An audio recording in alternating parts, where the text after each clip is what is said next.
Losing everything you've built isn't just painful, it strips away who you thought you were. Grace Hartley learned this truth at 52 when her This looks ex-husband took important. the We need to architecture document this firm she'd carefully. spent 15 years building, the Victorian house in Omaha's Dundee neighborhood, and $340,000 she hadn't known were already gone. What he left her fit inside a 12-year-old Honda CR-V, drafting tools that couldn't pay rent, $11,000 that wouldn't last 2 months, and a 16-year-old daughter who looked at her like a stranger she was obligated to tolerate. Desperation has an address. For Grace, it was a Walmart parking lot at 2 in the morning, unable to sleep on the CRV's back seat while scrolling through real estate forums on a phone with 6% battery. That's when she found the listing someone had posted almost as a joke: historic Kansas ranch, as is $1 plus assumption of back taxes. The photograph showed a house surrendering to gravity, a barn collapsed into its own skeleton, fence posts tilted like broken teeth. But Grace saw structure beneath the decay, problems that had solutions if someone cared enough to work. The back taxes totaled $8,200. Grace had exactly $11,000 left. It would clean her out, leave her with nothing for mistakes or emergencies or second chances. But sleeping in a car wasn't living, it was just waiting to disappear. She called the county clerk the next morning. The woman's voice carried surprise that anyone had responded to a listing 20 years cold. "Ma'am, I should tell you that property's in rough condition. Been abandoned near 2 decades. No utilities. Well's probably dry. Septic's anyone's guess." Grace's hands tightened on the phone. "I can fix things. That's what I do." A pause stretched across the line. "It's pretty isolated. Nearest town is 40 minutes. Not much out there but wind and prairie." "That's fine. Well, if you're certain, we can have paperwork ready by end of week." Telling Emma was harder than signing the divorce papers had been. They met at a Panera because David had insisted on neutral territory, which meant anywhere Grace couldn't make a scene. Her daughter walked in looking taller than Grace remembered. Harder somehow. The softness of childhood burned away by 6 months of watching her parents destroy each other through lawyers. Grace waited until they had ordered, then spoke the words she'd practiced a dozen times driving over. "I'm moving to Kansas. I bought a ranch." Emma's face went blank in that way teenagers perfect when they've stopped expecting parents to make sense. "You're what?" "It needs work, but it's a fresh start. For both of us." "Both?" Emma's laugh came out sharp enough to cut. "I'm not going anywhere." "You'd have your own room. There's a school in the county seat." "Are you serious? You want me to leave my friends, my school, my entire life to go live in the middle of nowhere with you in some dump that probably doesn't even have Wi-Fi?" Grace absorbed the contempt, let it settle into the collection of failures she'd been carrying. "It'll have internet, and it's a chance for us to—" "No," Emma stood, chair squarey. Other diners turned. "I'm staying with Dad. At least he has his life together." But David, in a move Grace still didn't understand, had called 2 days later with words she hadn't expected. "She can go." Grace's breath caught. "Why?" Silence on the line suggested calculations being made, strategies being weighed. "Because she's angry at both of us right now. Maybe watching you try something new will teach her something I can't." A pause. "Or maybe seeing you fail from a distance will make her appreciate what I've given her." Either way, Emma came, furious and resentful, carrying 2 suitcases and the kind of silence that made clear she was marking time until escape became possible. The drive from Omaha took 6 hours through landscape that flattened into endless horizon. Grace tried conversation for the first 100 miles, pointing out landmarks, mentioning the town they'd be near, talking through plans for making the property livable. Emma responded with grunts and phone scrolling, her screen a barrier between them more effective than any wall. By the third hour, Grace gave up, letting the prairie roll past in silence, broken only by the CRV's engine and wind buffeting the windows. When they finally pulled onto the property, Emma's first words in 100 miles confirmed what Grace already knew. "You've got to be kidding me." The house looked worse than the photographs. Sun-bleached wood showed through paint that had surrendered years ago. The porch sagged under its own weight. Windows gaped empty where glass should have been. The barn had given up entirely, its frame exposed like ribs picked clean. Tumbleweeds claimed the yard in drifts that reached the porch steps. Grace killed the engine, hands still gripping the steering wheel. It needs work. It needs a bulldozer. Emma's voice carried the kind of contempt only teenagers can weaponize. This is what you spent our money on?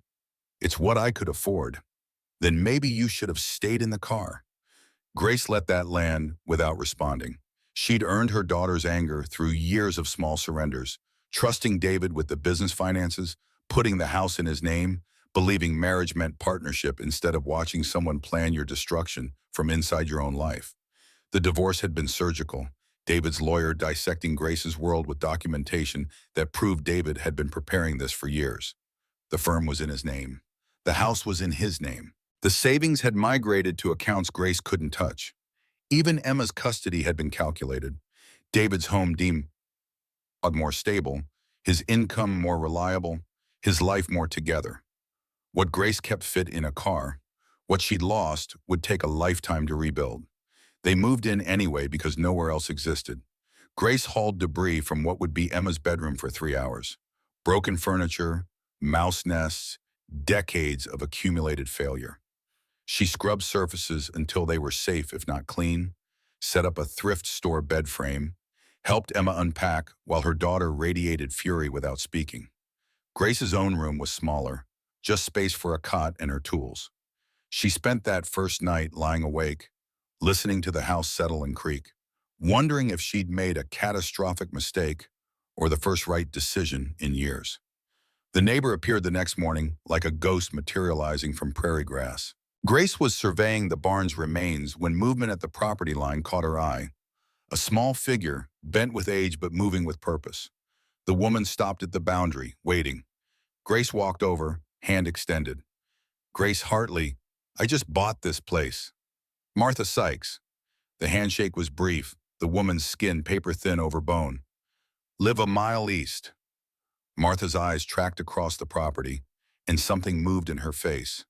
Pain or memory or recognition of loss. Used to be something fine here. Shame what happened. You knew the previous owners? Long time ago. Martha's gaze lingered on the house. Before it all went wrong. Grace waited, but the woman offered nothing more. After a moment, Martha turned those sharp eyes on her, studying Grace with unsettling intensity. What brings a woman all the way out here for $1 in prayers? Fresh start. Martha nodded slowly, but her expression suggested she heard the desperation underneath. Sometimes that's what a place offers. She turned to leave, then paused. Word of advice, Miss Hartley. If you start finding things, old things, might be best to let them stay lost. Some history is better left buried. The warning hung in the air between them. Grace wanted to ask what history, what things, but Martha was already walking away, moving faster than her age should allow. 30 minutes later, a new Silverado pulled up the driveway, chrome gleaming in afternoon sun that made the ranch's decay look even worse. The man who stepped out wore designer ranch casual, jeans that cost more than Grace's weekly grocery budget, boots that had never seen mud. Silver touched his temples in a way that looked distinguished on men and invisible on women. His smile didn't reach his eyes. You must be the new owner. He extended a hand. Cole Miller. I own the bank in town, and most of the businesses around here. Grace didn't take the offered hand. Grace Hartley. Cole's smile tightened fractionally. I heard someone actually bought this dump. Thought it was a joke. He looked at the house with contempt so casual it must have been practiced. This place has been cursed for 70 years. Everyone who tries to fix it fails. Grace kept her voice level. I'm good at fixing things. I'll save you the trouble. Yeah. Cole pulled a checkbook from his pocket. I'll give you $15,000 right now. That's $7,000 profit for doing nothing. Take it and find somewhere else to start over. The offer came too fast, too smooth, rehearsed. Grace's architect training kicked in. When someone pushed this hard, they were hiding structural problems. Why do you want it so badly? Something flickered behind Cole's eyes, calculation, maybe fear, before the mask returned. I don't want it. I'm being neighborly. This property has complicated history, best left alone. I'm not interested in selling. Cole's expression hardened. friendliness dropping away like a costume change. Miss Hartley, I don't think you understand how things work in this county. I control the credit, the permits, the suppliers. Making a life here requires cooperation. He leaned closer. And I don't cooperate with stubborn people who don't know when to quit. Grace held her ground. Thanks for stop on, guy. Now get off my property. Cole studied her for a long moment, then smiled. Not friendly, but satisfied, like he'd just confirmed something he had suspected. He climbed into the Silverado, rolled down the window. You'll regret this. That house has secrets that should stay buried, and people who dig them up tend to have accidents. The truck kicked up dust as it accelerated away. Grace stood watching until it disappeared, heart hammering against her ribs. She'd been threatened by David's lawyer with legal language designed to intimidate. This was different, simpler, more dangerous. Emma emerged from the house, face pale. Mom, that guy's scary. Yeah, Grace looked back at the property, seeing it with new eyes, which means this place is worth more than $1. Thunder rumbled in the distance. Grace looked up to see clouds gathering, dark and fast-moving. In that way, Kansas storms announced themselves. The temperature dropped 10 degrees in minutes. Wind picked up, bending the prairie grass in waves. They barely made it inside before the storm broke. Rain hammered the roof in a roar that made conversation impossible. Lightning illuminated gaps where shingles had surrendered, showing Grace all the work that lay ahead. The power had been shut off years ago, leaving them in darkness except for what the storm provided. Grace found candles in her toolkit, lit them in the kitchen, where their glow pushed back shadows without quite defeating them. Emma sat at the table, phone clutched like a talisman, but out here there was no signal. For the first time in months, her daughter had no choice but to be present. We can't stay here. Emma's voice carried fear beneath the anger. That man, Cole whatever, he threatened you. He did, Grace sat across from her. Which means we're onto something.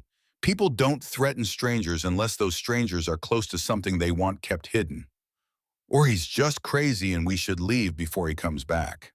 Grace thought about the 11,000 she'd started with, now down to less than 3 after the purchase and drive out. Thought about David's lawyer, who'd made her feel small and stupid for trusting the wrong person. Thought about 6 months sleeping in a car, invisible and defeated.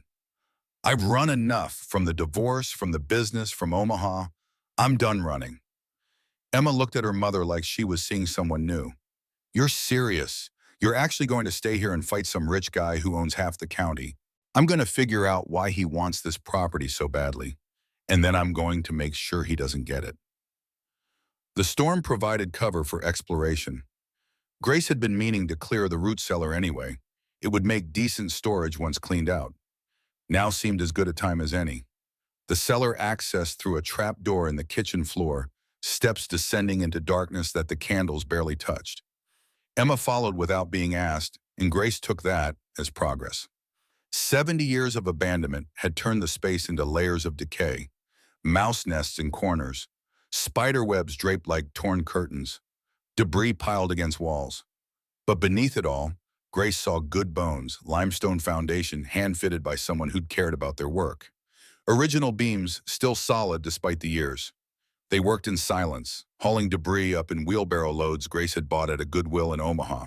The physical labor felt good after months of helplessness, sweat earning something tangible instead of just trying to survive one more day. Around midnight, with the storm still raging, Grace found the trap door. It was set into the floor near the back wall, covered by decades of dirt and mouse droppings. She almost missed it. Would have, except the floorboards around it sat slightly warped, creating a depression that caught her eye. Emma held the candle while Grace worked the boards free. Beneath them, an iron trap door set flush with the foundation. Rust had claimed the corners, but the seal remained intact. Someone had closed this carefully, deliberately, wanting whatever lay below protected. Grace pried it open. The hinges screamed protest loud enough to cut through the storm. Inside, an iron lockbox, heavy with age and secrets. On the lid, stamped into the metal, Miller Construction, 1953. Emma leaned closer, candlelight dancing across the lettering. Miller. Like that creepy guy who came today? Grace lifted the box, felt its weight in her hands. 70 years sealed, waiting. She carried it up into the kitchen, set it on the table they'd salvaged from a trash heap. Emma stood beside her, phone forgotten, focused on this mystery in a way she hadn't focused on anything since the divorce. The lock had rusted shut. Grace worked it with a screwdriver, careful not to damage what might be inside. When it finally gave, the lid opened with a sea-like released breath. The contents spread across the table told a story Grace didn't yet understand but recognized. Another person's life preserved, another person's dreams interrupted. A leather journal, pages yellowed and fragile. Photographs faded to sepia showing faces she didn't know. Military medals still bright despite the years. Legal documents creased from repeated folding. And beneath it all, letters tied with twine. Grace opened the journal carefully, aware she was holding someone's voice from 7 decades past. The first page in careful script, property of Samuel Garrett, 1952. Emma pulled one of the photographs closer. A young man in the WW2 uniform, serious expression, strong jaw.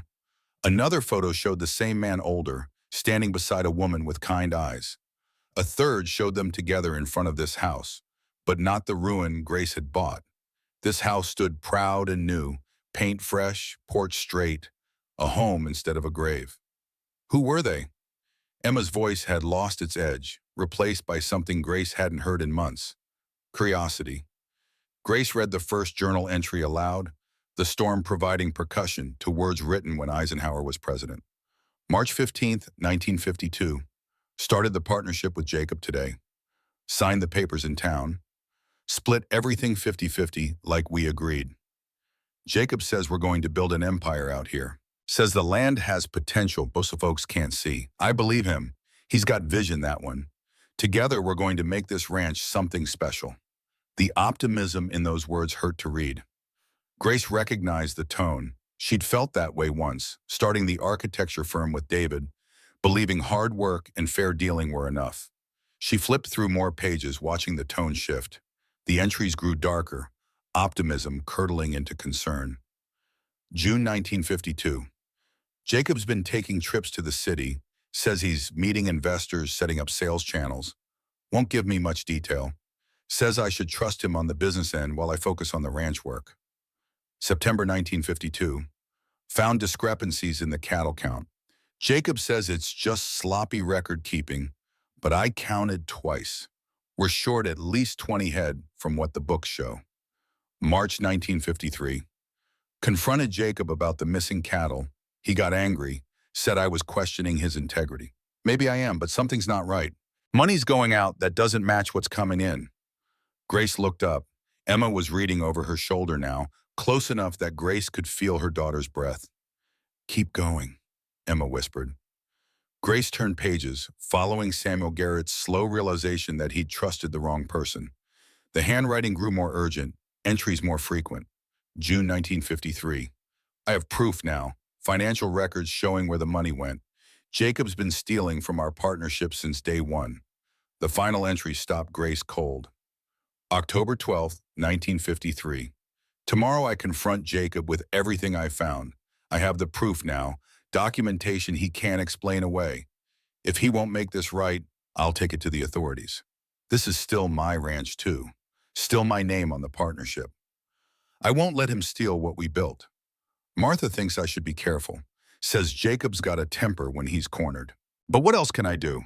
A man has to stand up for what's right, even when it costs him. If you're reading this and the entry ended mid-sentence, mid-word, like someone had interrupted and he'd never returned. Silence filled the kitchen except for rain hammering the roof. Grace stared at those unfinished words, seeing her own story reflected back. Someone who'd trusted, who'd been betrayed, who'd tried to stand up and paid a price she was only beginning to understand. He never finished writing. Emma's voice came out barely above a whisper, because he never came home. Grace picked up the photographs again. Samuel and the woman, younger and happy, their whole lives ahead of them. Samuel and Jacob with arms around each other's shoulders, grinning at the camera. Brothers in arms before the betrayal. She examined Jacob Miller's face in the photograph. Handsome, confident, the kind of person you'd trust. Like David. Like the people who'd sympathize with Grace's situation while working to dismantle her life. What happened to him? Emma asked. To Samuel? Grace looked at the journal's final words, the sentence that would never finish. I think he stood up for what was right and paid for it. Understanding moved across Emma's face. Like you stood up to Dad and paid for it. Grace met her daughter's eyes. Yeah, except Samuel had more courage. He knew it was dangerous and did it anyway. They sat in candlelight while the storm raged, 70 years collapsing into nothing. Grace felt purpose settling into the hollow place defeat had carved. This wasn't just about survival anymore. This was about finishing what someone braver had started. The next morning came bright and scrubbed clean, the storm having passed through like a baptism. Grace woke early, mind already working through questions the journal had raised. She found Emma already awake, sitting at the kitchen table with Samuel's journal open in front of her. Couldn't sleep. Emma didn't look up from the page. This guy Samuel, he sounds like he really believed in his partner, kept giving him chances even when things didn't add up. Grace made coffee on the camp stove she'd set up, the house's electrical system a project for later. Sounds familiar. Mom always said you were too trusting. Emma turned a page. I used to think she meant you were stupid, but reading this, maybe being trusting isn't the same as being stupid. It was the closest thing to sympathy Emma had offered since Omaha. Grace didn't push it, just poured coffee and let the moment settle. There's more in the lockbox, Grace said. Documents, we should look at them. Together they spread the contents across the table. Among the papers, Grace found what she'd hoped for, the partnership agreement, dated January 15th, 1951. Formal, notarized, splitting ownership of the ranch and cattle operation, 50-50, between Samuel Garrett and Jacob Miller. But it was the margin notes that made Grace's pulse quicken. In Samuel's handwriting, penciled annotations ran down the sides of several pages. Small notations at first. Verify cattle count. JM says 247 head, but I counted 229. Then more detailed. Payment to Stockman's trust doesn't match invoice. Short about $200. The notes grew more urgent toward the end. JM refusing to show full books. Says I should focus on ranch work, let him handle business. But numbers don't add up. Money going out doesn't match income. Where is it going? And finally underlined twice, missing $8,500 over 6 months. Confronted JM today. He got angry, said I was questioning his integrity, but I know what I see. He's stealing from our partnership. Grace read the notes aloud while Emma listened. When she finished, her daughter was quiet for a long moment. So he had proof, Emma said. Jacob was stealing from him. Looks that way. And then Samuel disappeared right before he was going to expose it. According to the journal, yeah. Emma closed the journal carefully, treating it with respect it deserved. Mom, this isn't just some old mystery. If what you're thinking is true, if Jacob killed Samuel to cover up the theft, it's been 70 years. Everyone involved is probably dead. Grace thought about Martha's warning yesterday, about Cole Miller's threat. Mrs. Sykes said Jacob's grandson still lives here, owns half the county. Emma met her eyes. If you start digging into this, you're going to make enemies. Grace thought about that, about the sensible thing which was put the lockbox away and focus on rebuilding the ranch and staying out of trouble. But she also thought about Samuel's final journal entry, about a man preparing to stand up for what was right even though he was afraid. Maybe enemies are worth making if the cause is right. Emma studied her with an expression Grace couldn't quite read. Then she stood and went to her room, returning with a notebook and pen. If we're doing this, we need to be organized. She opened the notebook to a fresh page. We should make a timeline, figure out exactly what happened when. Grace felt something shift in her chest. Her daughter had just aligned herself with her for the first time since the divorce. They spent the next hour creating a timeline from the journal entries and documents. The partnership formed in January 1951. Samuel's first concerns appeared in March 52. By June 53, he documented clear evidence of theft. The final entry was October 12th, the day before Samuel planned to confront Jacob. We need to know what happened after that, Emma said, making notes. How did Jacob explain Samuel's disappearance? What did the authorities do? County records, Grace said.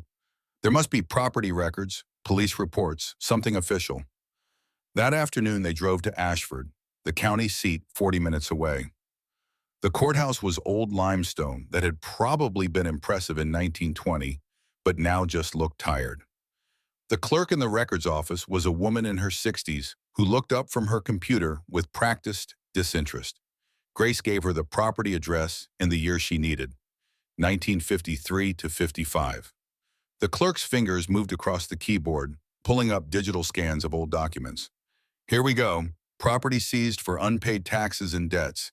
April 1954, sold at auction to Jacob Miller. May 1954. Grace felt her jaw tighten. What were the debts? The clerk clicked through pages. Says here, outstanding business loans, unpaid supplier bills, back taxes, total of $14,000. And it sold for how much? $6,000. Jacob Miller was the only bidder. Samuel's half of a working ranch seized and sold to his partner for less than half what was owed. Grace kept her voice level. Any police reports from that time about Samuel Garrett? The clerk's expression shifted, becoming more guarded. You'd have to talk to the sheriff's office for that, but I can tell you I've lived here my whole life. The Garrett disappearance is old news. Settled business. Settled how? Emma asked. The woman looked at her, then back to Grace. Samuel Garrett ran off with partnership money. Jacob Miller reported it. Tried to keep the business going, but couldn't cover Samuel's debts. Lost the ranch in the process, but at least he tried to make it right. That's the story everyone knows. And if that's not what really happened? Grace kept her tone neutral. The clerk's face hardened. Then you'd be calling Jacob Miller a liar. That's a serious accusation against a respected family.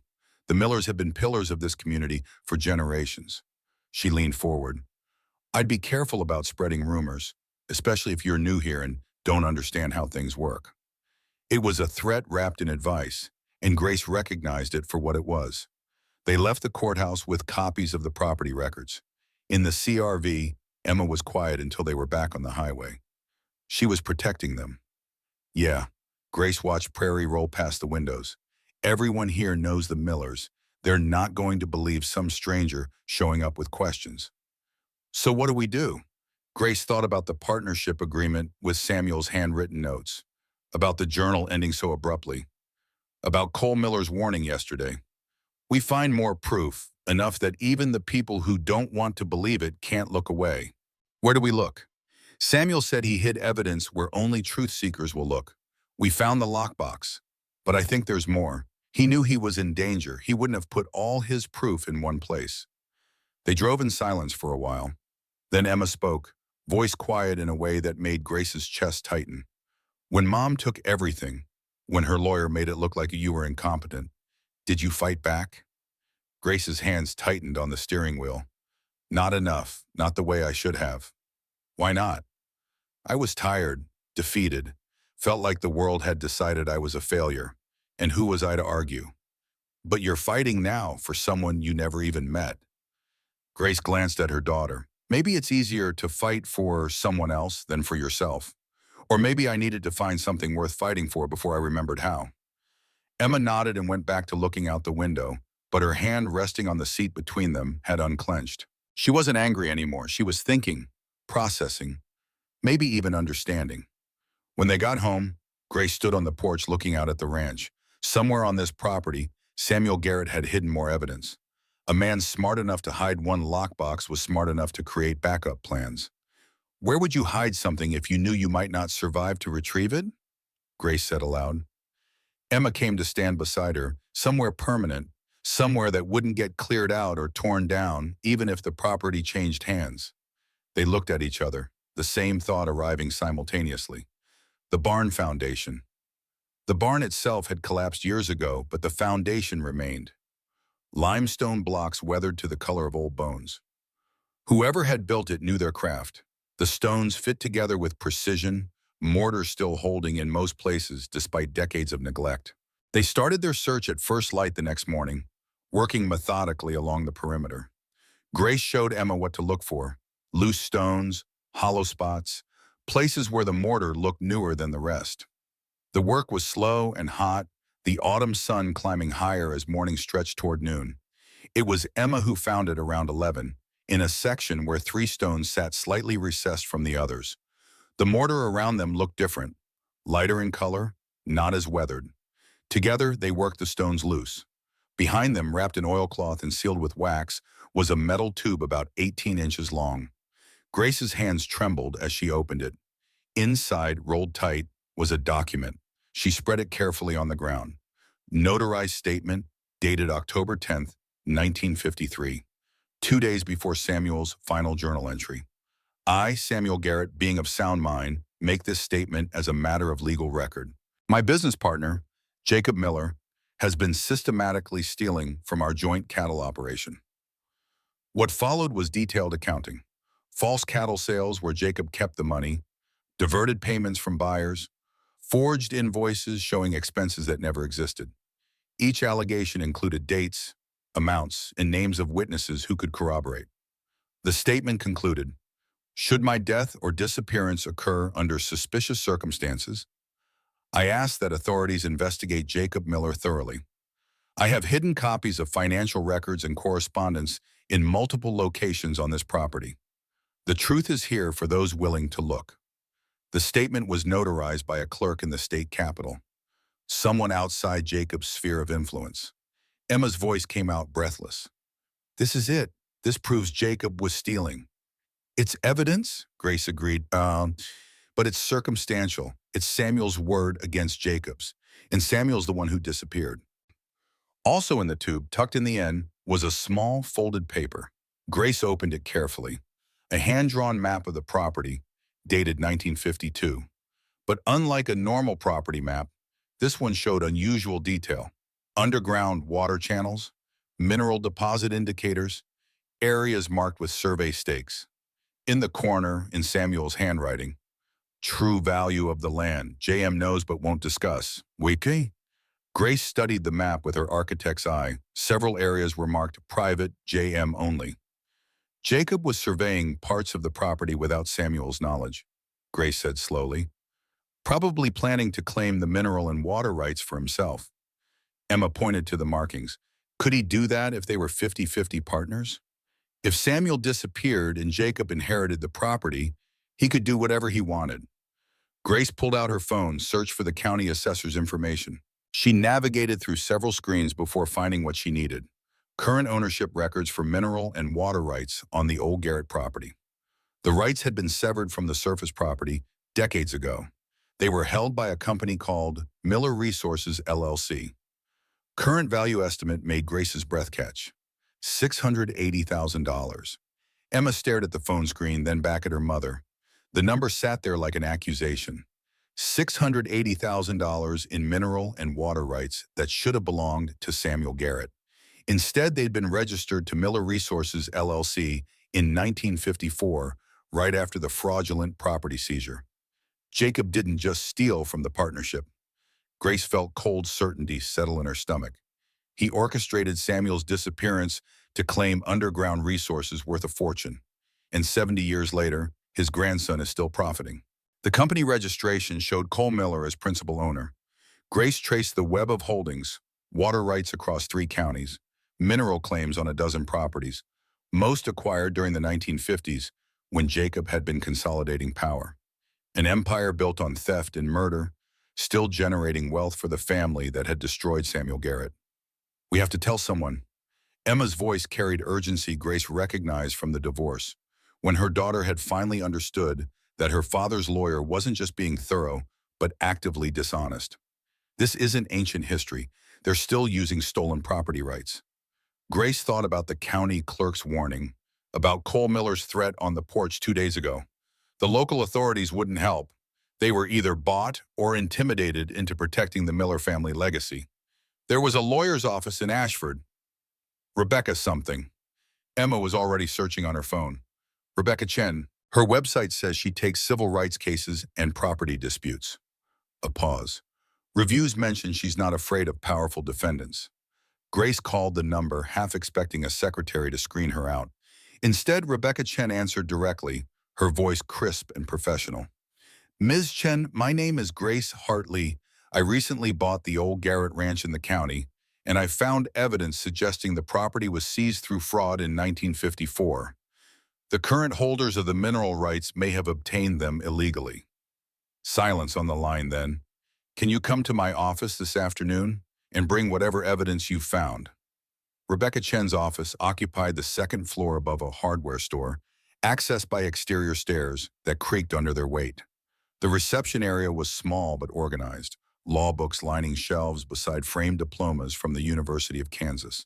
Rebecca herself was younger than Grace expected, early 40s with sharp eyes that tracked across the documents Grace spread on her desk.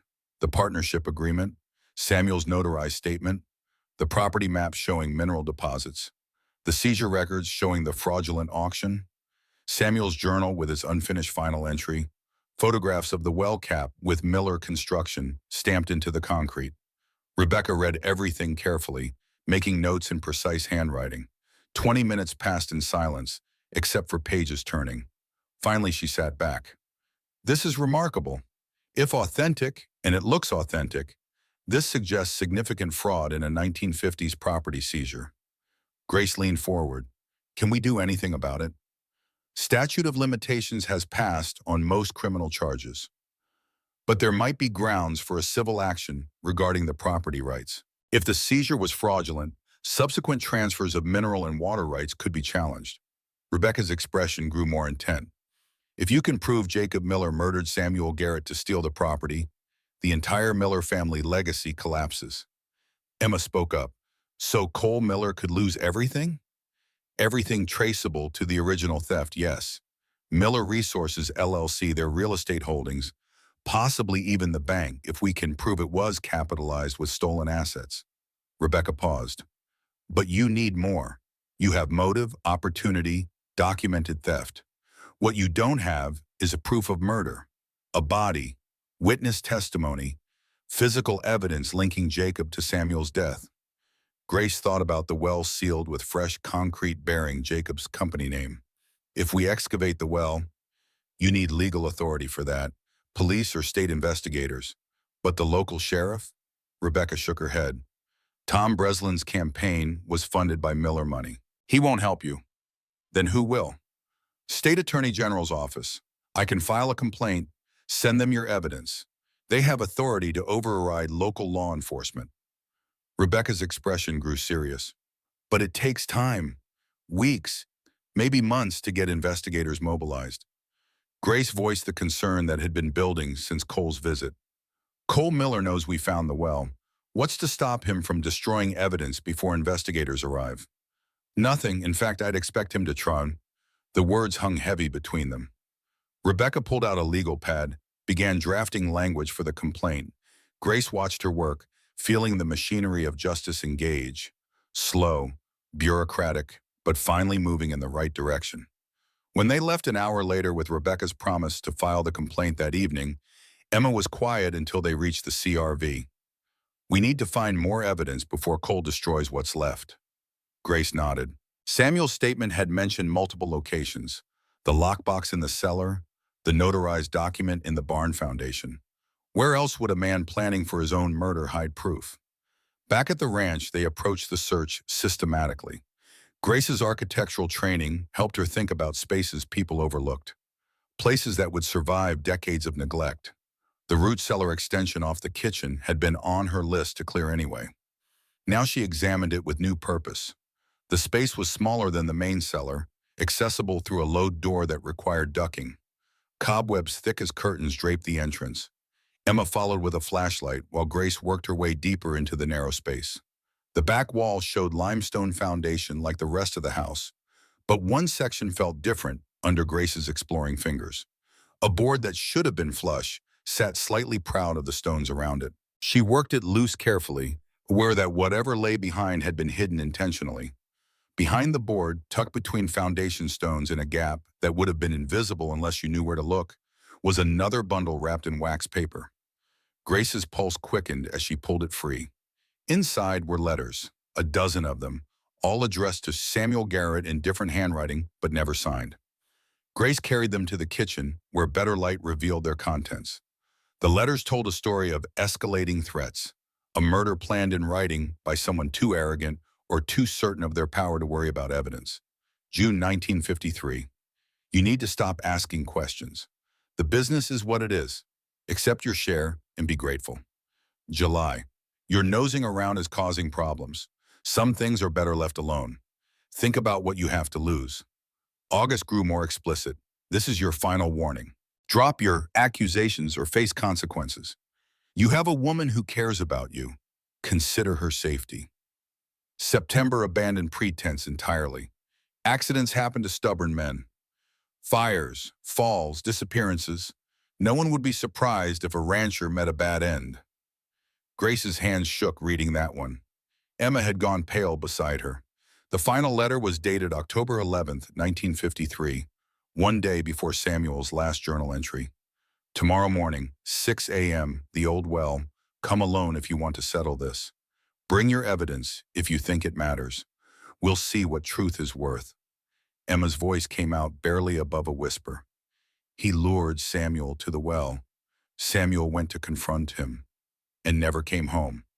Grace photographed every letter with her phone, uploaded them immediately to cloud storage, sent copies to Rebecca Chen. Her phone buzzed within minutes. This changes everything. These prove premeditation. I'm filing emergency complaint with AG office tonight. Do not approach the well alone. Do not confront Cole Miller. This is now a homicide investigation. But Grace knew Cole wouldn't wait for investigators. She'd seen the fear flash across his face when she'd refused to sell. A man with that much to lose wouldn't sit idle while his empire crumbled. The next morning proved her right. Grace drove to the hardware store needing roof repair supplies. The storm had revealed gaps that would only get worse as winter approached. Frank, the owner who'd been friendly during her first visit, met her at the door. Can't help you today. Grace blinked. I just need some shingles and... Can't help you. His face showed apology, but his voice stayed firm. Got a call this morning. Was advised it wouldn't be good for business to serve certain customers. Understanding hit like cold water. Cole Miller. Frank wouldn't confirm, but his expression said enough. Grace tried the feed store next. Same response. The grocery store checker who'd been warm before turned cold, processed Grace's purchase in silence. When Grace's card declined, the woman looked unsurprised. There must be a mistake. I have money in that account. You'd have to take it up with the bank, ma'am. The bank. Cole Miller's bank. Grace drove there already knowing what she'd find. The manager, the nervous man who'd approved her small business account 2 weeks ago, explained that the account had been flagged for suspicious activity. What suspicious activity? I can't discuss specifics. Until it's resolved, the account is frozen. This is Cole Miller's bank. The manager's face flushed. Mr. Miller owns the bank, yes, but these decisions are made by our fraud department following standard protocols. How long until it's resolved? Could be several days, could be longer.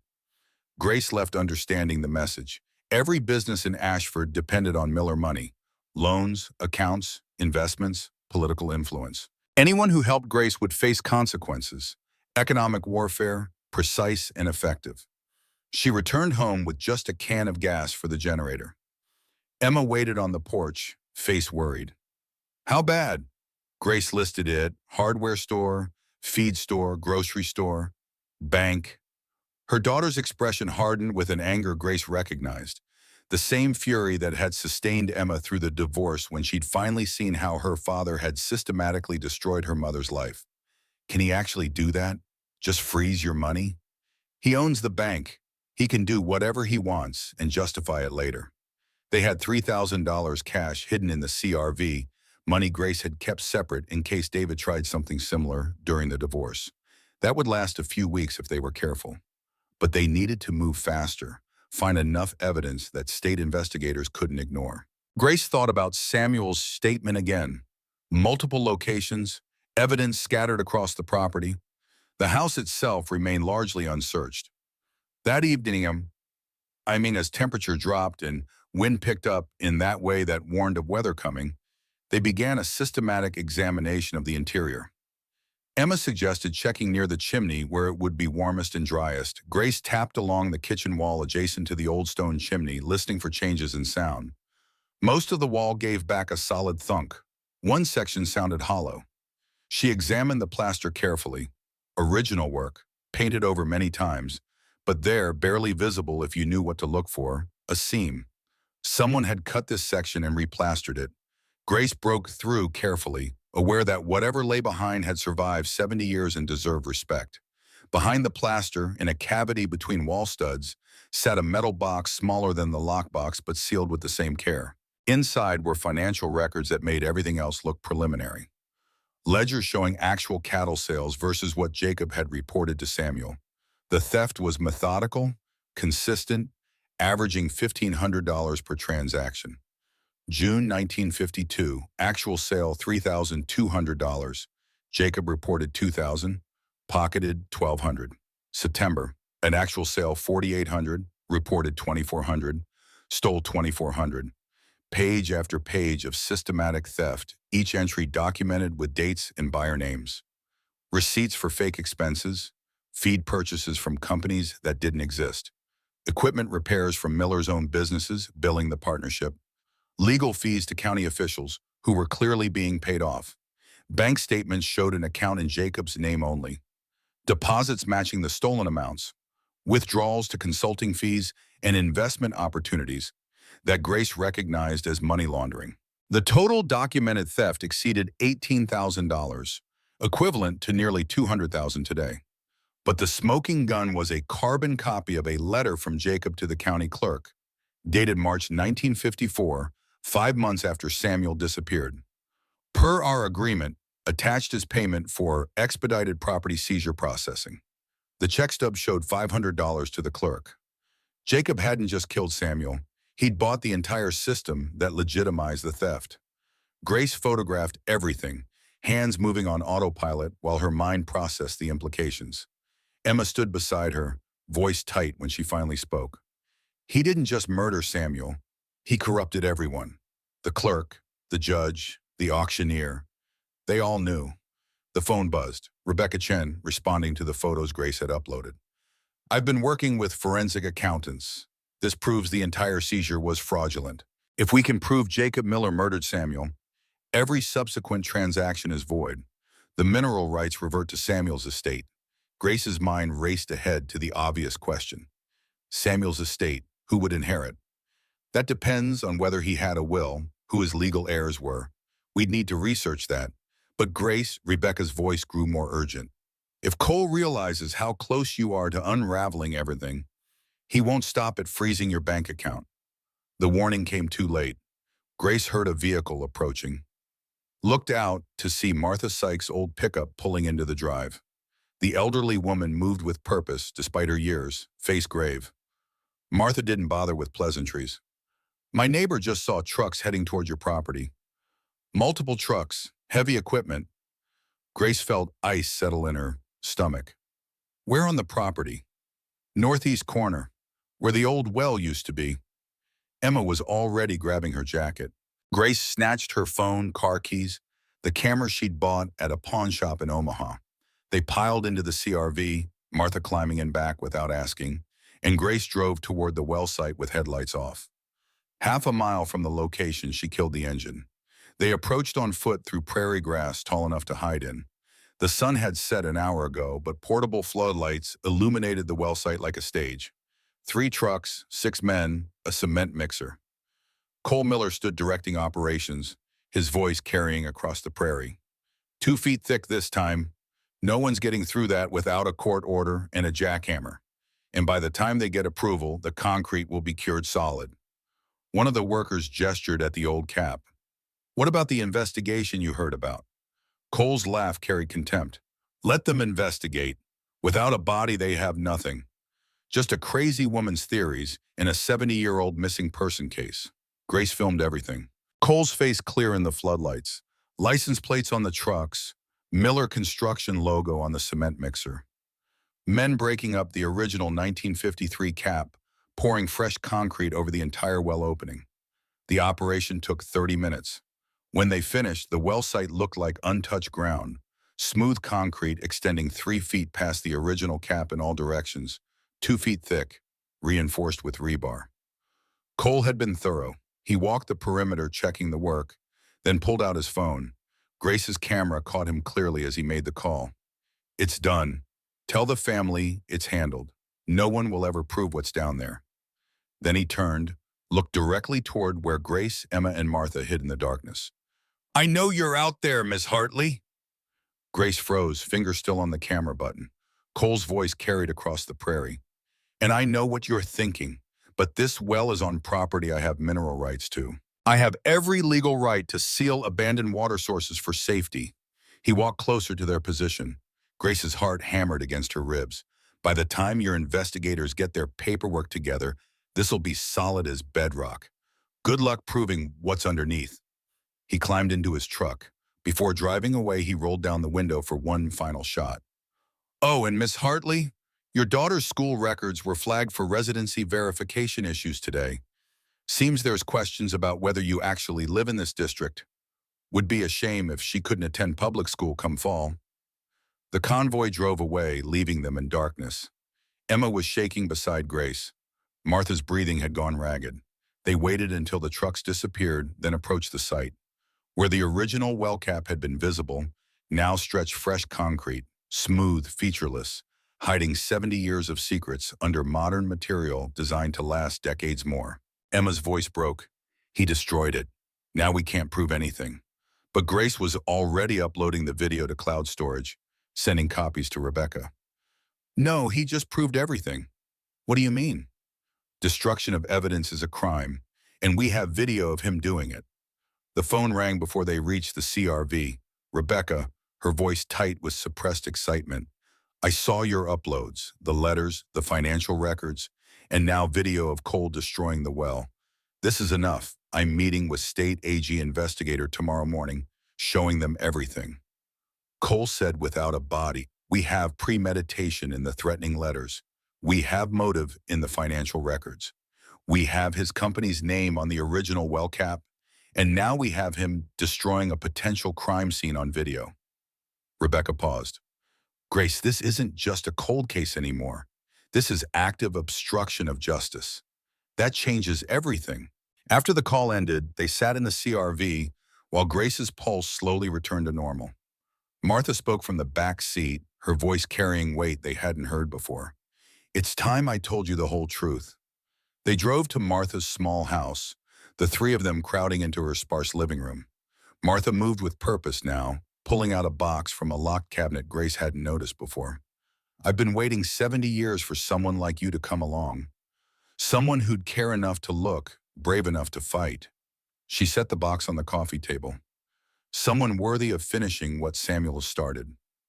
Inside the box, more photographs of Samuel, younger and in uniform, letters in his handwriting, and a ring, an engagement ring with a small diamond that caught the lamplight. Martha touched the ring with trembling fingers.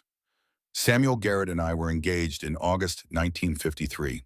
We planned to marry that November. Grace's breath caught. Emma leaned forward. We were married October 9th, 2 days before Samuel confronted Jacob. Martha pulled out a document, unfolded it carefully. A marriage certificate, legal and notarized, dated October 9th, 1953. Martha Sykes becoming Martha Garrett. Samuel wanted me protected if something happened. We went to the state capitol, found a judge, made it legal. We were going to announce it after everything was settled with Jacob. Her voice caught. We never got the chance. The implications crashed through Grace's understanding. You're his widow. You inherited everything when he died. Legally, yes, but I couldn't claim it openly. Jacob had already started the seizure process. If I'd come forward, he would have killed me too. Martha's hands shook, but her voice stayed steady. So I hid the marriage certificate, kept my maiden name, watched from the shadows. Through trusts and shell companies, Grace said, pieces falling into place. You eventually bought the ranch back. Martha nodded. After Jacob sold it, I bought it through intermediaries. Let it sit. Let it wait. She looked at Grace. Waited for someone who'd understand betrayal. Someone who'd lost everything to someone they trusted. Someone who'd fight. Emma spoke carefully. You didn't choose my mother specifically? No, I didn't even know she existed until she'd already bought the property. Martha's expression softened. But when she came, when I saw her, a woman beaten down, trying to protect her daughter, willing to rebuild from nothing. I recognized someone who'd understand what Samuel went through. You tested us. Grace thought about Martha's warnings, the cryptic advice. I needed to know you were worthy of Samuel's trust, that you wouldn't give up when things got hard. Martha pulled out another item from the box, a cassette tape, old and fragile. Samuel gave me this the night before he died. His voice, his testimony for when the truth finally came out. And she had an old cassette player, the kind Grace remembered from childhood. Martha inserted the tape with reverent care, pressed play. Static crackled, then a man's voice filled the small living room. Samuel Garrett, speaking from October 11th, 1953, knowing he might not survive to tell his story himself. Martha, if you're hearing this, I'm gone. Jacob killed me, or I'm running scared. But either way, I want you to know what happened and why. The voice was calm, determined, touched with fear but not overwhelmed by it. A man facing death who wanted his truth preserved. Jacob Miller has been stealing from our partnership since day one. I have proof, financial records showing where the money went, threatening letters he sent when I got close to exposing him. Tomorrow morning, I'm meeting him at the old well, 6 a.m. He says we can settle this like men. I think he means to kill me. Samuel described hiding evidence across the ranch, the lockbox in the root cellar, the notarized statement in the barn foundation, financial records in the house wall. Then his voice grew softer, more personal. If I don't come back, Martha, wait. Wait for someone worthy, someone who understands betrayal, someone with nothing left to lose and everything to fight for. Give them the evidence. Let them finish this. A pause, breath drawn and released. I love you. We'll have our November wedding, or I'll be waiting for you on the other side. But either way, don't let Jacob win. Don't let him prosper while I'm forgotten. Promise me, Martha. Promise. The tape ended with a click. Silence filled the room except for Martha's quiet crying. 70 years of grief finally finding release. Grace's throat was tight. You kept your promise. For 70 years, Martha wiped her eyes. Watched Jacob die an old man, respected and honored. Watched his family build an empire on what he stole. Waited for someone who'd give a damn about an old injustice. Emma spoke, her voice thick with emotion. And now we're going to finish it. Martha looked at them both. There's one more thing you should know. Cole Miller is dangerous. More dangerous than his grandfather because he has more to lose. If he realizes how close you are to destroying everything. Thunder interrupted her, close and violent. The lights flickered. Grace looked out the window to see clouds rolling in, black and heavy, moving faster than weather should move. Martha's neighbor called, voice urgent through the phone. Someone just drove past, heading toward the Hartley Ranch. 3 vehicles, they weren't from around here. Grace was already moving toward the door. Emma and Martha followed. They piled into the CRV, Grace driving faster than was safe on dirt roads while storm clouds gathered overhead. When they reached the ranch, the house sat dark and apparently empty. But Grace noticed immediately.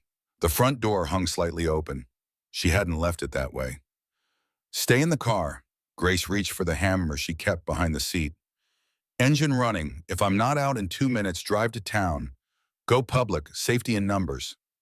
But Mom, do it. Grace approached the house carefully, every sense alert. The door swung open at her touch. Inside, chaos. Not vandalism, but a professional search. Drawers opened, papers scattered, walls checked for hollow spaces. Someone looking for something specific. She moved through rooms systematically. Kitchen, searched. Bedrooms, searched. Nothing taken that she could see, but everything examined. The cellar door stood open. Grace descended carefully, hammer ready. The space where she'd hidden the lockbox had been torn apart, but she'd already moved everything important. The evidence was with Rebecca, backed up in cloud storage, beyond Cole's reach. On the cellar wall, spray-painted in red, last warning. Leave or disappear like Garrett. Grace photographed it with shaking hands, then heard Emma screaming outside. She ran. In the driveway, a black SUV blocked the CRV. 2 large men stood near Emma's window. Martha sat rigid in the back seat. Get away from my daughter. Grace emerged with the hammer raised. The men turned, not threatening physically, but their presence was threat enough. The larger one spoke with calculated calm. Just delivering a message from Mr. Miller. He wants you to know the state investigators can look all they want. They won't find anything. Because there's nothing to find, just old stories and wasted time. Grace kept the hammer ready. Tell Cole I have video of him destroying evidence. Tell him state police are coming. Tell him it's over. The men exchanged glances. The smaller one spoke. Ma'am, you don't understand how things work here. The Millers built this county. Without them, half the people here would starve. You think anyone's going to side with an outsider over them? I think people will side with truth, eventually. The larger man's expression hardened. 24 hours. You have 24 hours to change your mind. After that, things get complicated. They climbed into the SUV, drove away. Emma burst from the CRV, ran to Grace, sobbing and shaking. Grace held her daughter while Martha emerged more slowly, face pale but determined. He's escalating.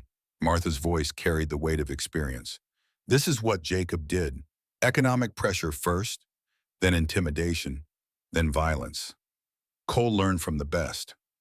2 state police cars appeared at the end of the driveway, summoned by Rebecca, who'd called them the moment Grace sent the video of the break-in. The officers took statements, photographed the spray paint, documented everything. But their presence felt inadequate against the Miller family's reach. That night, none of them slept. Grace sat at the kitchen table with Emma and Martha, organizing evidence while wind howled outside and storm clouds gathered. Tomorrow, the state investigator would arrive. Tomorrow, they'd begin the formal process of excavating the well, documenting evidence, building a case that could survive legal challenges. But tonight they waited. 3 women in a farmhouse, holding secrets that could destroy an empire built on murder. Around midnight, Emma looked up from the journal she'd been reading. Mom, what if they come back tonight? What if Cole decides we're too dangerous to let live? Grace met her daughter's eyes. She thought about lying, offering reassurance that would ring hollow. Instead, she spoke truth. Then we make sure the evidence survives us. Everything's backed up. Rebecca has copies. The state AG has copies. If something happens to us, the investigation continues. She paused. But nothing's going to happen. Because Cole knows that hurting us now would only prove our case. Thunder shook the house. Lightning illuminated the prairie. And in that flash, Grace saw what she'd been half expecting. A vehicle on the ridge overlooking the ranch, headlights off, watching. Cole Miller, or someone he'd sent, waiting, calculating, deciding how far he dared go to protect what his grandfather had stolen. Grace checked the locks again, positioned her phone where she could reach it quickly, kept the hammer close. Emma dozed in fits, jerking awake at every sound. Martha sat straight in her chair, eyes distant, remembering another night 70 years ago when she'd waited for a man who would never come home. The storm broke around 3 a.m., violent, personal, like the prairie itself objecting to buried secrets being exposed. Rain hammered the roof, wind shook windows that were already broken. Lightning turned night into strobing daylight. And through it all, Grace watched the ridge where the vehicle had been. Watched and waited, and wondered if dawn would bring state investigators or something worse. Dawn came cold and clean, the storm having scrubbed the air until it hurt to breathe. Grace stood on the porch watching 2 state vehicles approach, official sedans that looked out of place against prairie backdrop. Dr. Sarah Chen emerged from the first car, Asian-American woman in her 50s, face weathered by years of excavating buried truths. She carried herself with the authority of someone who'd testified in federal court and won. Behind her came 3 assistants hauling equipment, ground-penetrating radar, excavation tools, evidence bags, cameras designed for forensic documentation. The second car held 2 state troopers, their presence a statement that local jurisdiction no longer applied. Rebecca Chen arrived minutes later, no relation to Dr. Chen, but united in purpose. She'd brought a court order signed by a state judge at 6 that morning, authorization to excavate, examine, and preserve whatever lay beneath Cole Miller's concrete. Dr. Chen reviewed the evidence in Martha's living room, the 4 women crowding around a table spread with 70 years of documentation. Samuel's journal, the threatening letters, financial records, the marriage certificate proving Martha's legal standing, Samuel's voice on tape, testifying from beyond the grave. When the tape finished, Dr. Chen sat back, expression grave but energized. This is one of the most thoroughly documented cold cases I've encountered. Mr. Garrett essentially conducted his own posthumous investigation. She looked at Martha. Mrs. Garrett, this must be incredibly difficult. Are you certain you want to be present for the excavation? Martha's voice came out steel wrapped in age. I've waited 70 years. I'll see it through. The excavation site transformed into something clinical and official. Yellow tape cordoned off the area. Portable generators powered lights and equipment. Dr. Chen's team worked with methodical precision, first using radar to map what lay beneath Cole's concrete. The radar operator called Dr. Chen over, pointing at the screen. Grace couldn't read the images, but saw the investigator's expression shift. There's definitely something down there, approximately 40 feet deep. Density suggests organic material and metal objects. She looked up at the team. Let's break through. The jackhammer started at 8 a.m. Cole had poured 2 feet of reinforced concrete, but state equipment made steady progress. By noon, they'd penetrated to the original 1953 cap. Miller Construction, the stamp read, permanent accusation cast in concrete. Photographs documented everything. Samples were taken for forensic analysis. The concrete itself could be dated, linked to Miller Construction records, proved when the well was sealed. Then the original cap came apart, revealing darkness that had been sealed for 7 decades. Grace, Emma, and Martha watched from the designated observer area 50 yards back, close enough to see, far enough to not contaminate evidence. Sheriff Breslin arrived mid-morning, face rigid with barely controlled fury. He tried to assert jurisdiction, but the state troopers politely informed him he could observe or leave. Cole Miller's attorney appeared around 1 p.m., expensive suit, briefcase, entitled bearing that barely masked fear. He demanded to know what they'd found. Chen didn't look up from her work. Your client can read the public report when it's filed. Now please step back behind the tape. The excavation descended in stages. Every bucket of material was sifted, examined, cataloged.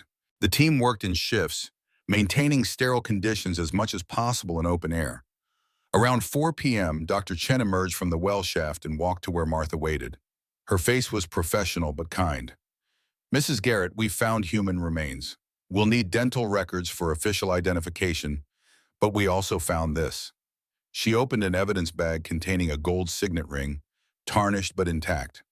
The initials SG were clearly visible. Martha reached for the ring, then pulled her hand back as if the metal might burn. Her voice broke for the first time. That's Samuel's. His father gave it to him when he came back from the war. He wore it every single day. I'm very sorry for your loss. Martha's tears came silent. 70 years of grief finding release. Emma moved to support her, the 16-year-old holding the 93-year-old, while both cried for a man they'd never met, but had come to know through his careful documentation of betrayal. Grace felt her own throat constrict. This was what justice looked like, not triumphant, but necessary, painful even in victory. The excavation continued through the evening. As more evidence emerged, Dr. Chen cataloged each item with grim efficiency. Complete skeleton at the bottom of the shaft, positioned as if the body had been dropped rather than placed. Personal effects preserved by dry conditions, wallet, belt buckle, a pocket watch that matched the one Grace had found in the cellar. Both halves of the gift Samuel had given Jacob, one dropped during murder, one carried to the grave. The murder weapon came up just before sunset. A heavy pipe wrench, Miller Construction logo etched into the handle. Dr. Chen held it carefully, pointing out what looked like rust, but her trained eye recognized as something else. Blood residue, remarkably preserved in the sealed environment. We'll test it, but I'm confident it'll match the victim. She examined the wrench under portable lights. Injury pattern on the skulls consistent with this tool. Victim was struck from behind. Death would have been nearly instantaneous. Cole Miller's attorney tried one last time.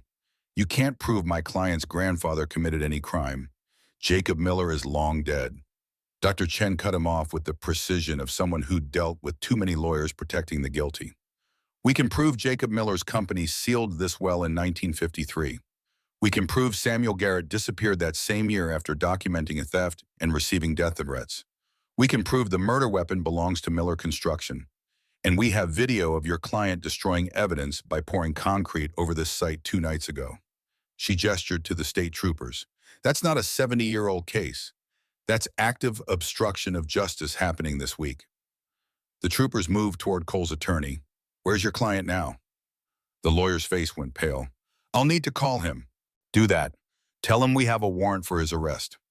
Cole Miller turned himself in the next morning, arriving at the county courthouse in his Silverado with his attorney beside him. State police were waiting. The arrest happened on the courthouse steps, public and deliberate, cameras rolling, because word had spread through Ashford that something major was happening. The charges were read aloud: destruction of evidence, obstruction of justice, conspiracy to conceal a homicide, witness intimidation.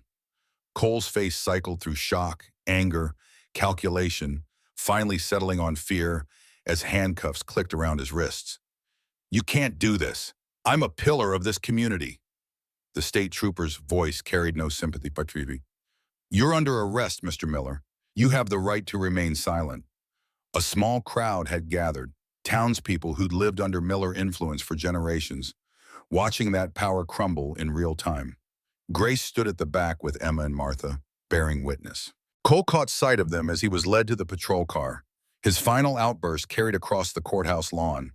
My grandfather built this county. He employed hundreds. So what if he had to make hard decisions?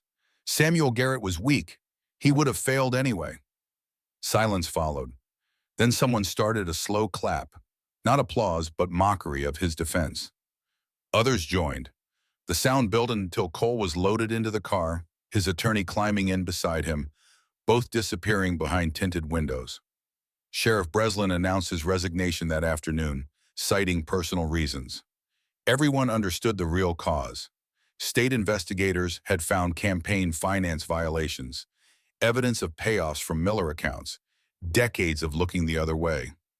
The new interim sheriff was a woman from state police, career law enforcement with no local connections to compromise her. Her first statement set a new tone. This county is going to follow the law. All of it, for everyone. The forensic analysis took 2 weeks but confirmed what the evidence already suggested. Medical examiner's report: blunt force trauma to posterior skull, consistent with pipe wrench found at scene, death nearly instantaneous. DNA testing on bone marrow matched Martha's DNA, confirming family relationship.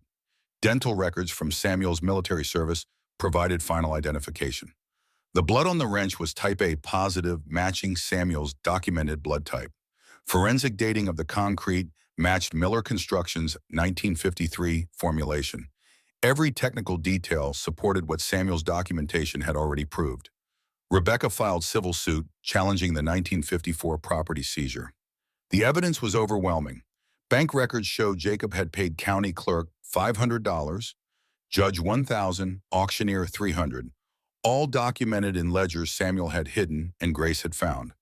The seizure had been fraudulent from inception. The debts supposedly owed were fabricated. The auction was rigged. Jacob Miller had murdered his partner, then bought the officials who would legitimize his theft. The court proceedings moved faster than Grace expected. When evidence is this clear, lawyers have nothing to argue except procedure.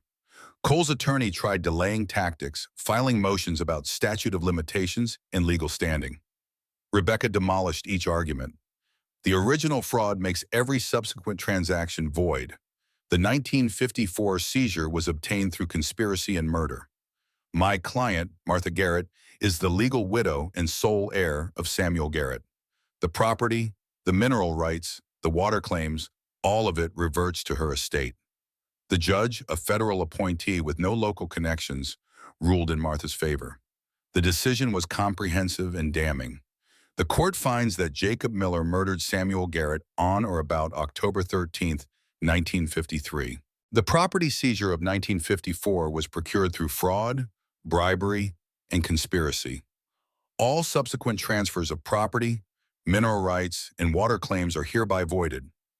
Assets revert to the estate of Samuel Garrett, represented by his widow, Martha Garrett. The Miller empire collapsed like a house built on sand. Miller Resources LLC was dissolved, assets frozen pending distribution. The bank was seized by federal regulators. Real estate holdings throughout the county were examined for connections to the original theft. Anything traceable to those 1954 assets was subject to forfeiture. The town of Ashford faced its own reckoning. For 70 years, they'd honored Jacob Miller's name. Miller Memorial Park, Miller Elementary School, the Miller Wing of the county hospital, all named for a murderer, all built with stolen wealth. The city council voted to remove his name from public property. Miller Memorial Park became Garrett Memorial Park. A plaque was installed telling the real story, how Samuel Garrett had documented theft, stood for truth, and paid with his life. How his widow had waited 7 decades for justice. High school history classes were revised. The official narrative that Samuel had run away was corrected. Students learned about systemic corruption, about how power protects itself, about ordinary people who refuse to let injustice stand. Truth, delayed for 70 years, finally entered the official record. Martha wanted Samuel's funeral on November 15th, the date they'd planned to marry in 1953. Grace helped arrange everything, finding a balance between Martha's desire for simplicity and the reality that this was a public moment, a community acknowledgement of wrong.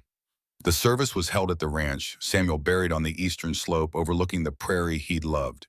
200 people came, far more than Grace expected. Descendants of the witnesses Samuel had named in his notarized statement, people who'd always questioned the official story but lacked power to challenge it. Strangers moved by the tale of evidence hidden and truth preserved. Martha stood before the casket, frail but unbroken, and spoke the words she'd waited 70 years to say publicly. Samuel Garrett was a good man. He believed in fairness, in justice, in doing the right thing even when it cost him everything. He was stolen from me by someone who chose greed over honor. But Samuel prepared. He knew he might not survive, so he created insurance. Evidence scattered across this property, waiting for someone brave enough to find it. She looked directly at Grace. Ms. Hartley came to this ranch desperate and broken. She found more than shelter. She found purpose.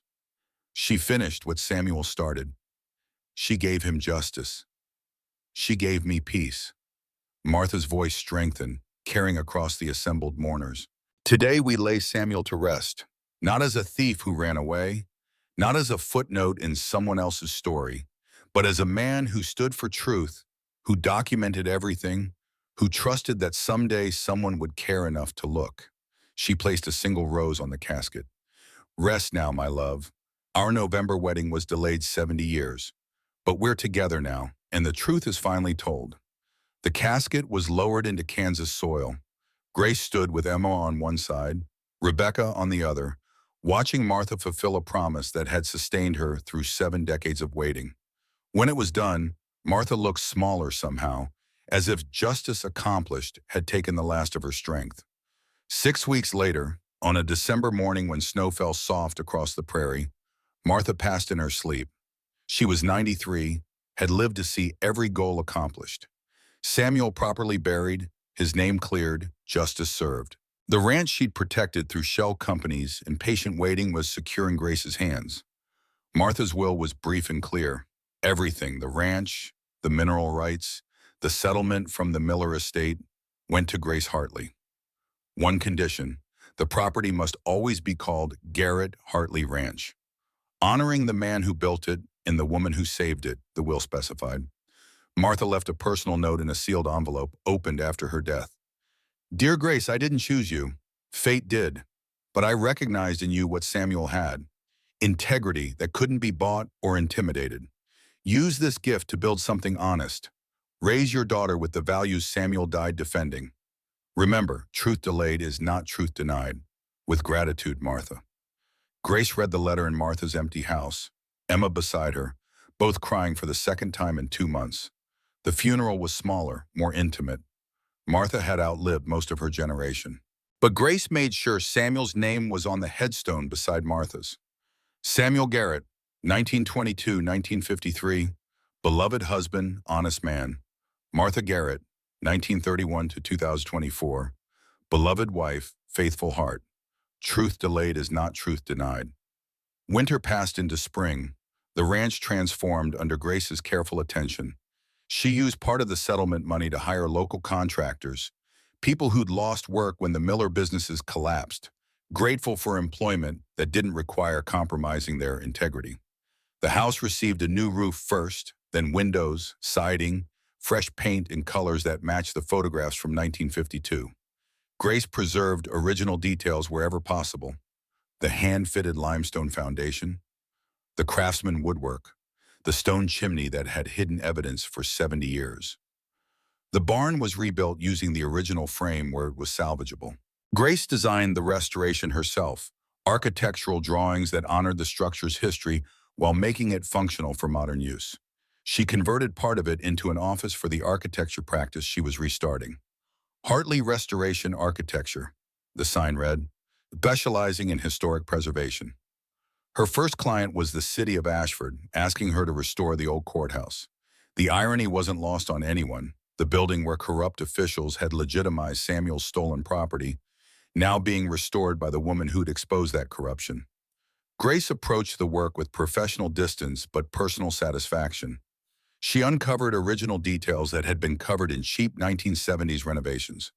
She traced the building's history, documented its architectural significance, made recommendations for preservation that honored its past while making it functional for the future. The project brought steady income and led to others.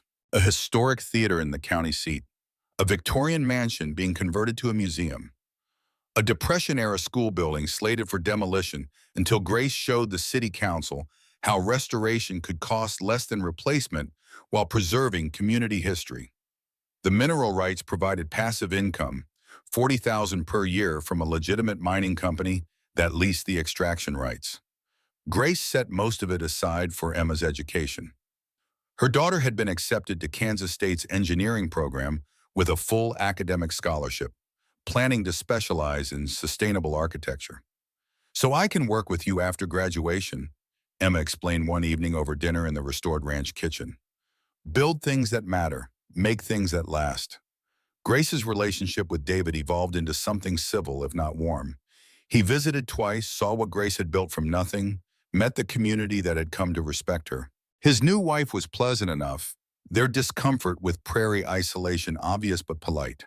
David's second visit came with an apology Grace hadn't expected. "I handled the divorce badly. Let my lawyer push things too far." He looked around the ranch, taking in the restoration, the thriving practice, the daughter who'd gone from resentful to grounded. "Seems like maybe you didn't need what I thought you needed." Grace accepted the apology but didn't dwell on it. That was old business, settled in its own way. The architecture firm in Omaha still bore David's name, still generated revenue for his new life.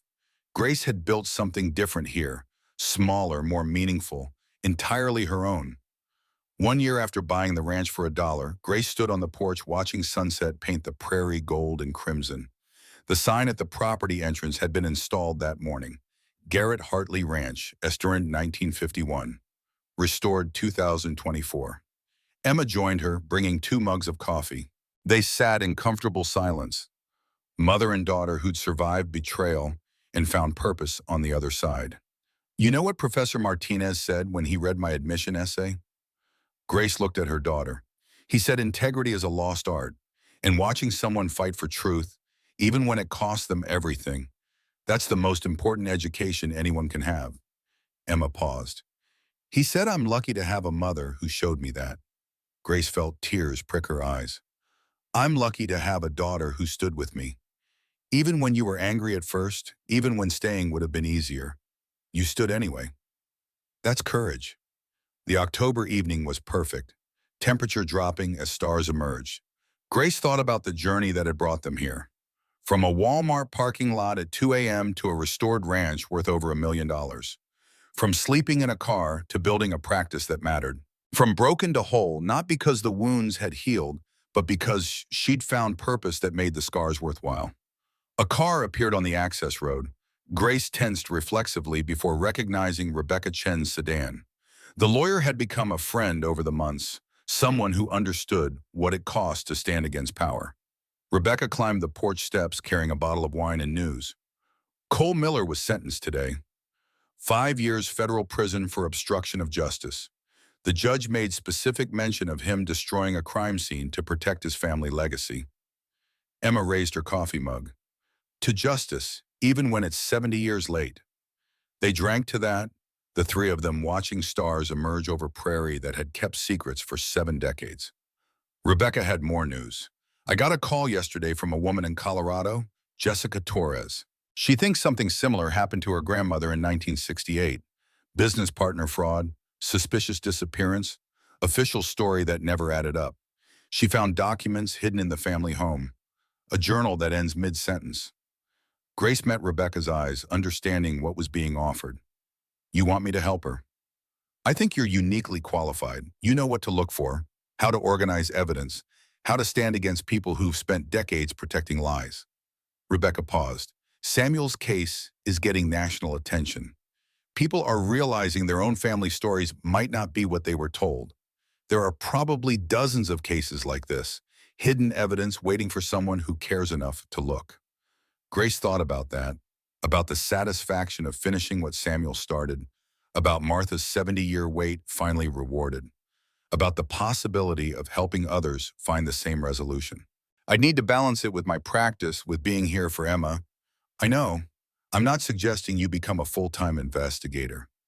Just that when cases like this surface, when someone reaches out desperate for help understanding their family's buried truth, maybe you could consult, share what you learned.